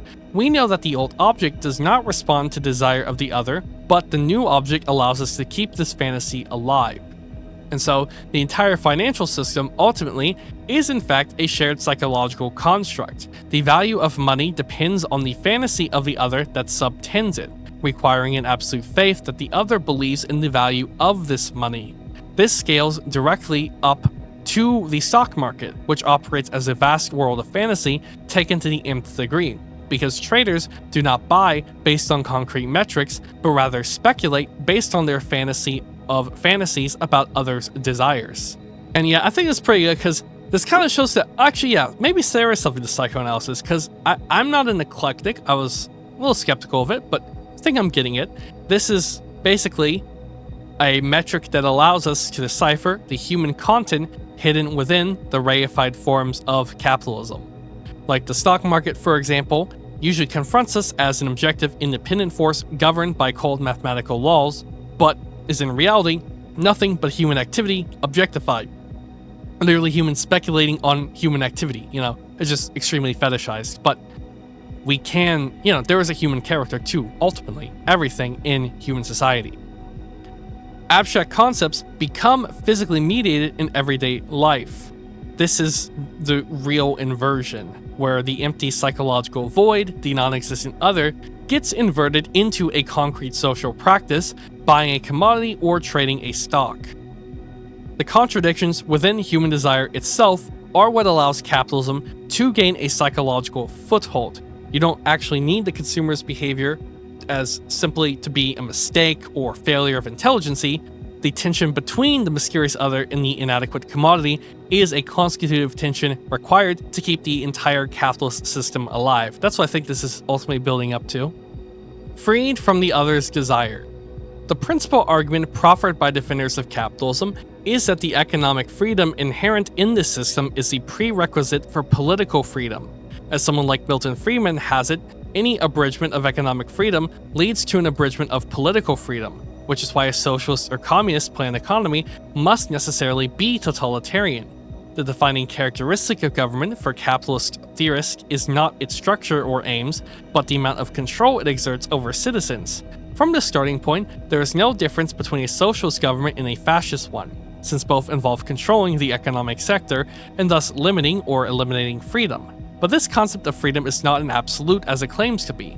They do not want freedom in the face of the other's desire, and this is not coincidental, the type of freedom from which capitalism rescues us. True freedom is freedom in the face of the other's desire, or, more properly, freedom from the other's desire. Freedom is an indifference toward the desire of the other that the subject has when it finds itself fully immersed in its own satisfaction. The free subject ceases to concern itself with the question of the desire of the other and pursues its own satisfaction regardless of its relationship to the other. It neither tries to follow the desire of the other nor deviate from this desire, but capitalism has a profound allergy to this type of freedom and does all it can to ensure a preoccupation with the desire of the other. Capitalist society encourages subjects not to decide freely on their work, but to flock to where jobs are. Demand for employment in a certain sector enables subjects to fantasize that this is what the other wants from them, and they can undergo training to prepare themselves to live out this fantasy. The job market itself is a vast fantasy space where subjects can find the phantasmic guidelines for how they should desire. A need for welders tells me that I should undergo training as a welder, and a glut of philosophy professors enable me to realize that the other is telling me not to philosophize. But these various fantasies have nothing to do with the subject's own satisfaction, and works actively to deprive the capitalist subject of its freedom. The capitalist fantasy works not just with finding a job, but also and even more with deciding what to purchase. With every purchase of a commodity, even a banana or a pastry, one also buys into a fantasy. I purchase what I fantasize about the other wants from me, and the capitalist structure provides numerous forms of this fantasy from which I can choose. Advertising campaigns are vast explanations of what the other wants, and by extension, dictates to the subject about what it should want. Advertisers proffer fantasies that the subject can accept in order to escape the burden of the other's desire. Commodity itself, without any accompanying advertisement, also functions as a fantasy. Its very availability on the market tells me that this might well be what the other wants. Success on the market is the greatest capitalist fantasy. I must have the new commodity that everyone else must have simply because it is what everyone else must have. This commodity promises a successful answer to the other's desire. It embodies the promise of fantasy itself. Capitalism has a parasitic relationship to signification. It mirrors the effect that language has on the speaking being, while cementing psychic dependence that the speaking being has on the illusory desire of the other that emerges through signification. Capitalism remolds the subject in its own image and protects the subject from confronting its own traumatic satisfaction. It is, of course, possible to break this hold, to which the bare fact of recognizing it attests, but doing so requires discovering the extent of the power of its reach. Many critics of capitalism have failed to see that desire itself, specifically the belief that we might realize our desire, is the problem rather than the solution. In an oft-cited statement from Anti-Oedipus, their treatise attacking both psychoanalysis and capitalism as they function together, the Gauss Deleuze and Felix Guattari claim desire can never be a deceived, interest can never be deceived, unrecognized, or betrayed, but not desired. Though Deleuze and Guattari recognize how capitalism appropriates desire, for them, in a manner of speaking, it is nothing but the appropriation of desire. They do not see how desire, though it might not be deceived, can itself be a deception. Anti-Oedipus is a panegyric to desire. Capitalism may function through desire, but in the end it puts the brakes on desire and doesn't take desire far enough. What we need, according to Deleuze and Guattari, is more desire, more refusal of restrictions on desire. Given the identification I see at work between capitalists and the fantasy of unrestricted desire, what I am proposing here is anti-Oedipus. Deleuze and Guattari attack capitalism and psychoanalysis for the obstacles they erect towards the expansion of desire. But the problem isn't the obstacle capitalism creates, it is that capitalism contingent obstacles obscure the necessity of the obstacle. Capitalism's deception consists in convincing us, as it convinces Deleuze and Guattari, that desire can transcend its failures and overcome all barriers. We don't need more desire, but rather the recognition that the barrier is what we desire. It is this recognition that provides the key for divesting ourselves from the appeal of capitalism.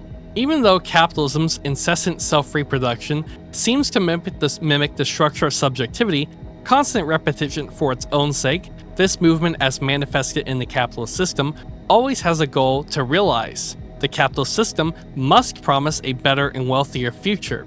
Neither individual capitalist nor the system as a whole can function without the goal of future enrichment, whereas the subject always operates without the possibility of a more satisfying future.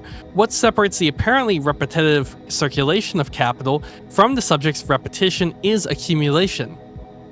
The subject seeks loss, not successful accumulation, which means that any attempt to link capitalism to subjectivity involves a category error. The subject's satisfaction does not require, and in fact disdains, the illusion of gain that sustains the capitalist system. The capitalist subject oscillates between dissatisfaction and pleasure, between absence and presence, and it cannot recognize the satisfaction that underlies this oscillation. This subject remains, however, a subject animated by a lost object. As such, it derives its satisfaction from the series of failures to arrive at the pleasure it seeks. Late and beyond the pleasure principle, Freud suggests what was for him at the time a disturbing hypothesis. He says tentatively, the pleasure principle seems actually to serve the death instinct. If we understand death instincts here as the subject's attachment to loss, this brief sentence at the conclusion of Freud's brief book provides the most thorough critique of capitalism that anyone has ever written. the recognition that we are not really pursuing pleasure frees us from the chain of capitalism more completely than any other revolutionary gesture. Alright, I thought this section was most direct and straightforward one, but he said about subjectivity, and that's where it got a little iffy, so let's clarify this. So, he describes his position as anti-Oedipus, against Deleuze and Guattari, because they argue that capitalism is what limits us, and that the revolutionary answer is more desire, more liberation, and breaking down these restrictions of, capitalism. That there is this, desire out in nature, and that's why, for Deleuze and Guattari, schizophrenia is the limit of capitalism, and not, actual literal living labor. It's this metaphysical schizophrenia meme, is what they're saying.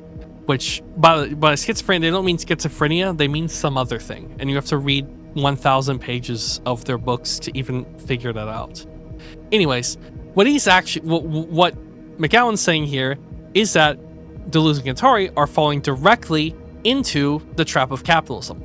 As the problem isn't that capitalism creates obstacles to our desire, but that capitalism creates fake temporary barrier to hide the fact that the obstacle itself is what we actually desire.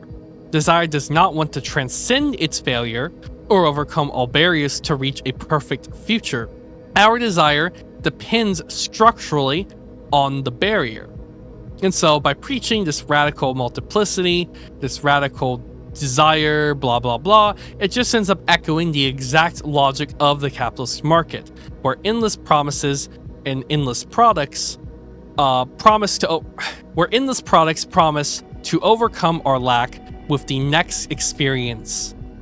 And this is ultimately a category error that equates capitalism with human subjectivity. Even though capitalism looks like a subject because it endlessly repeats itself for its own sake, the system always requires a goal, a future enrichment, and capital accumulation. The human subject, conversely, operates entirely without the possibility of a more satisfying future. The subject doesn't want successful accumulation. It unconsciously seeks loss and is animated by a fundamentally unfillable void.